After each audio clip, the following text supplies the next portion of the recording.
चीन के खिलाफ अमेरिका का बहुत बड़ा बयान।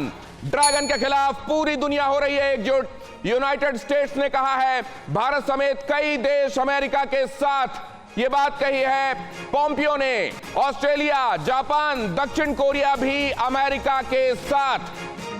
जाहिर है एक जुटान हो रहा है और अमेरिका के साथ, भारत के साथ वो तमाम देश जुट रहे हैं जो चीन को समझ चुके हैं कि वो कितना बड़ा विलेन है वर्ल्ड फ्रेटर्निटी के लिए। और आइए अब आपको ले चलता हूं उस महत्वपूर्ण जानकारी की तरफ, और मेरे साथ आएंगे मेरे सहयोगी श्रीनिवास भी। श्रीनिवास आए आप, क्योंकि जो बात हम करने वाले हैं वो बेहद महत्वपूर्ण है। जब ये कहा जाता है पैंगोंग त्सो पर झड़प के बाद कि असल में इस तरीके की घटनाएं होती रहेंगी, such incidents will crop up. Why?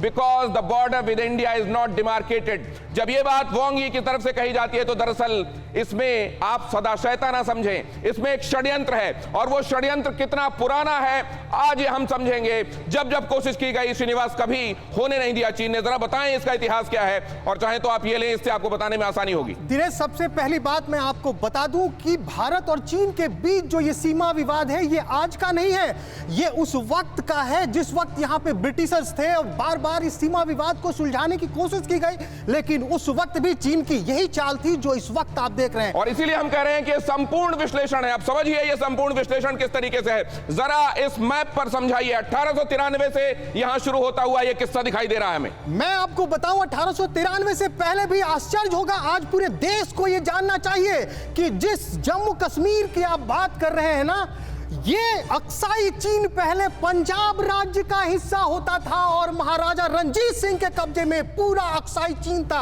उसके बाद कश्मीर के राजा के पास आई और फिर चीन की गंदी खेल उसी वक्त से शुरू हुई, जिसको पहली बार सुलझाने की कोशिश 1865 में की गई, जब इंग्लैंड के एक सिविल सर्वेंट W.H. जॉनसन ने एक डिमार्केशन किया था।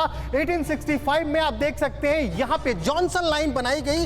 इस लाइन के तो 1865 में बाकायदा जो कागज में हमको दिखाई देता है, 1865 में कागज पर बैठकर, टेबल में बैठकर लिखने और एक समझ बनाने की कोशिश हुई, और W. जॉनसन तब इसकी नुमाइंदगी कर रहे थे, उस दल का, उसका नेतृत्व कर रहे थे। तब ये जो पार्टीज थी, क्या इनके बीच में समझ नहीं बन पाई?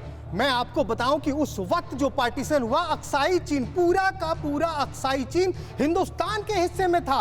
उसके और ये जरा ये जिसका जिक्र आप कर रहे हैं, एक सेकंड दीजिए, जरा मैं इसको समझाता हूं। ये यहां पर अगर आप देखेंगे, ये ब्लू लाइन से जो हमने बताने की कोशिश की है, इसको आप देखिए श्रीनिवास, आप बताते चले। ये जो लाइन दिखाई दे रही है, ये है जॉनसन्स लाइन। अभी बाकी लाइनों को इग्नोर कीजिएगा, केवल इस पर ध्यान रखिए। ये जो ब्लू लाइन है, ये है जॉनसन्स लाइन। कंटिन्यू कीजिए। दिनेश, आप देखिए, जो ये ब्लू लाइन से आप देख रहे हैं जॉनसन लाइन, अगर आप भारत के नक्शे को पूरी तरह से समझते हैं तो आप पहचान सकते हैं अक्साई चीन कहां पे है जी। आप देख सकते हैं ये अक्साई चीन बिल्कुल बिल्कुल बिल्कुल, ये हिंदुस्तान का नक्शा दिखाई दे रहा है ये, और इधर ये अक्साई चीन वाला हिस्सा, और ये जाहिर है इसको इनकॉर्पोरेट कर रहा है, मतलब भारत की जद में ले रहा है। बिल्कुल, आप ये देखिए, ये यहां तक है जॉनसन लाइन। लेकिन चलिए अब इससे आगे बढ़ते हैं। ये आते हैं हम 1865 के बाद अगली जो डेट मुझे दिखाई दे रही है next in sequence is 1893 McDonald line. यहां पे फिर एक बार सीमा विवाद को सुलझाने की कोशिश की गई, लेकिन चीन की हड़प नीति जो है ये आज की नहीं है, बहुत पुरानी है। तिब्बत के बारे में तो सब कोई जानते हैं,